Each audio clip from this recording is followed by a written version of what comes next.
Man of steel versus one punch man, ரெண்டு பேருக்கும் fight வச்சா யார் ஜெயிப்பா? அதையும் தான் பார்த்துடலாமே. சூப்பர்மேனுக்கு இருக்க பவர் வந்து பார்த்தீங்கன்னா லிட்ரலி ஒரு பிளானட்டையே தூக்கி எக்ஸசைஸ் பண்ணுற அளவுக்கு அவருக்கு ஒரு பவர் இருக்குது.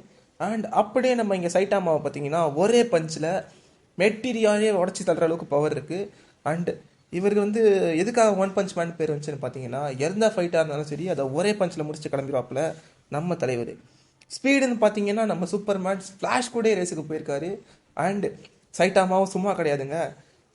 சீசன் 2ஓட ஒரு எபிசோட்ல பார்த்தீங்கன்னா லைட்டை விட செம ஸ்பீடாக ஓடி இருப்பாப்புல சைட்டாமா. சூப்பர்மேன் வந்து பார்த்தீங்கன்னா அவரை விட பவர்ஃபுல்லாக இருக்க வில்லன்ஸை ரொம்பவே ஸ்ட்ரகிள் பண்ணி தான் போட்டு தள்ளுவாப்புல. ஆனால் நம்மளால பார்த்தீங்கன்னா, அதாவது நம்ம சைட்டாமாவை பார்த்தீங்கன்னா போர் அடிச்சுக்கிட்டே ஃபைட் பண்ணுவாப்புல. தலைவனுக்கு இருக்க ஒரே ஒரு வீக்னஸ் என்னதுன்னா போர்டம் தான். சூப்பர்மேனுக்கு ஒரு சில லிமிட்ஸ் இருக்கு, ஆனால் சைட்டாமாவுக்கு லிமிட்ஸே கிடையாது. ஸோ இந்த போட்டியோட வின்னர் யாருன்னு நான் இல்லை, நீங்களே சொல்லுங்க.